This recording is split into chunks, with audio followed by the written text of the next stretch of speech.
How are we doing, everybody? Welcome to another episode of Get Leading Jiggly With It. I'm Will, and today we're going to feature an upcoming Kickstarter game by Talon Strikes Studios, and that is Top Pop. So Top Pop is by Mark McGee and Joshua J. Mills.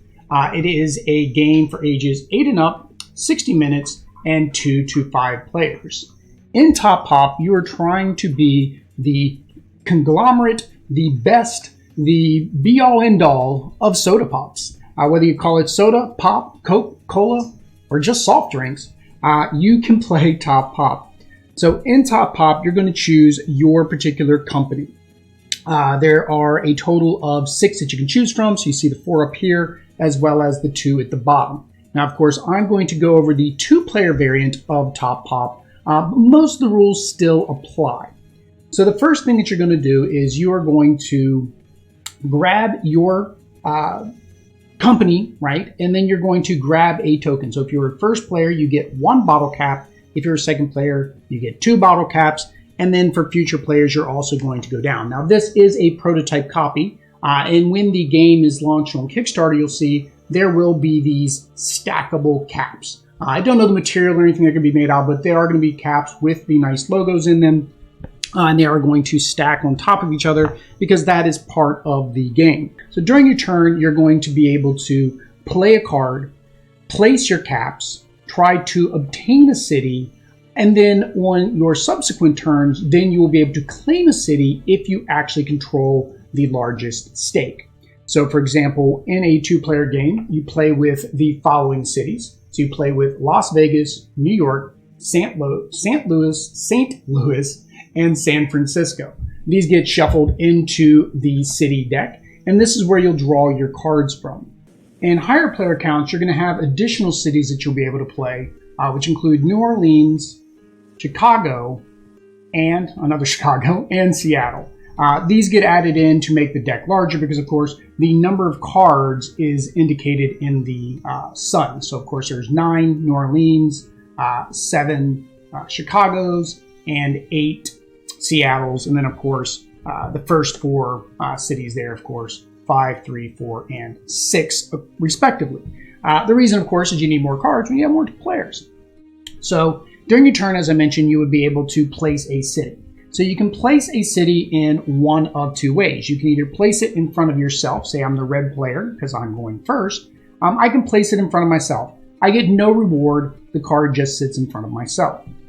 Then I would go ahead and put my cap there. That's saying that I am basically putting some influence or some advertising in Las Vegas. So the other option, of course, is placing it in front of my opponent. Now, if I were to place this in front of my opponent, of course, I'm putting my cap on that one, but I do gain a cap of their color. Now, the difference is this, of course, gets me a cap instantly, while having it in front of yourself may give you caps later in the game. The way that occurs is through each round, everybody will be adding caps to their particular city. If at the start of your round, you are currently in control of the city, so this city, of course, is in front of my opponent, then I get to claim the city, but they get all of the caps. And I just take the city and claim that. So the object is to get to a total of 6 total cards. That way you can start in-game scoring. Now, the other type of card that is in the game are these nighttime cards. Now, normally during a nighttime card in a regular player game, you get to know what the card is. Your opponent that you place it in front of gets to know what the card is. But in a 2-player game, I don't say neither player because, of course, you're playing a card. Your opponent does not get to know what the card is. You'll play that card upside down, and you can use it for multiple reasons. You can use it if it is a good card. Maybe you're trying to trick your opponent into thinking it's a bad card. Maybe you're like, oh, well, I'm only going to put 1 cap on that one. And then on your follow-up turn, you don't add any more caps. That might make your opponent think that this is not a very valuable card.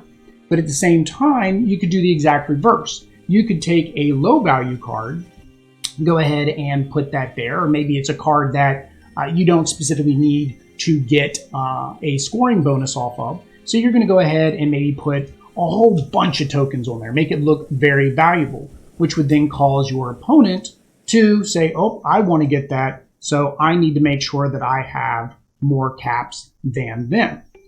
Now, in order to be able to take a card, you do need to make sure that your token is on top, and that if you are going onto a location that already has a stack of caps, you need to make sure that you have one cap of that color.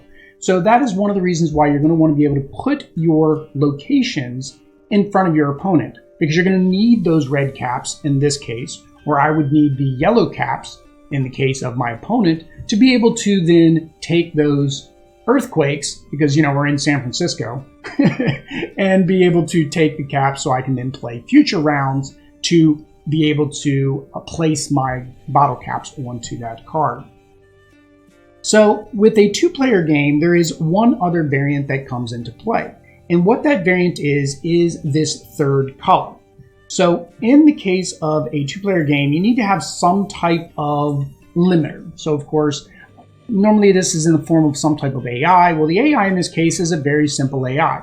If, for example, I have caps here, and my opponent also has caps there, between each player's turn, the neutral player will place one of their bottle caps on top of a location that does not have any current caps. No players are currently there. While there are no caps there, it will continue to place bottle caps on top of it until it gets to 3. Once it gets to 3, just like a normal, it will claim this card and the caps will come back to the player that it is in front of. So of course, you may want to allow those bottle caps to build up because, hey, that gets you some free blue bottle caps. The other things, of course, in order for you to be able to stop them, you would need that same condition. You would need at least one blue bottle cap to get higher than them. So I would still need a blue bottle cap to even be able to take that over like that. Until then, it's basically blue players just going to keep adding bottle caps on there. So probably for the first or couple rounds, that's going to occur. So once that is completed and you've gone through and collected your 6 cities, then scoring occurs. So scoring is very simple. Scoring occurs by adding up the number of identical locations, which gives you a certain amount of points, as well as the number of different locations that you have gotten. So if you have both a Las Vegas and you have a San Francisco and a New York and a St. Louis, then you're going to get more points because you have diversity in your marketing campaigns. In the end, whoever has the most points at the end of the game is considered the top pop and basically the ruler of the soda world. In addition to the two-player variant, there is some additional variants that make the game either easier or harder. One of which is the beginner variant. The first thing is, instead of needing 6 cards to start the end game, you only need to have 5 city cards to start the end game scoring. The second thing is, instead of drawing your 3 cards on your turn and keeping up to 3 cards, you actually just draw the card, play the city. That way there's a little bit less having to think in that AP and where does this card, is it the best thing to do this? You just draw a card, play a card. The last rule variant is that when you are trying to take over a spot, you no longer need to have a color of your opponent. You just need to have more tokens so that way you can be the top pop, the higher component or the higher bottle cap limit, right? The next variant actually includes special powers. So in the special powers, each city has different special powers. So for example, here, St. Louis, at the beginning of any player's turn, you may return this card to the middle to prevent that player from winning cards. So once a player visits the city, so there'll be 3 cities that you'll place out in the middle, you get to take this player power card. And then you can play that during your turn to be able to accomplish the specific power that the card gives you. The last option is a scenario-based, where you actually have special rules that need to be played, as well as adding specific ones of the location cards. So for example, here, Vanilla City, there is no special rule, but you just use power rules 4 and 5. Here you got Middle America. For each set of 4, 5, 6 that you have, you get an additional 3 points, and it says use the powers of 3, 7, and 9. So those are the additional variant modes that you can play in Top Pop. If you'd like to see how this game plays, of course, me and Audrey will be playing it live coming up this week on Tuesday, so make sure that you hit that subscribe button and the bell notification to know when we go live. If you'd like to know more about Top Pop, make sure you head out to their Kickstarter when it goes live in July.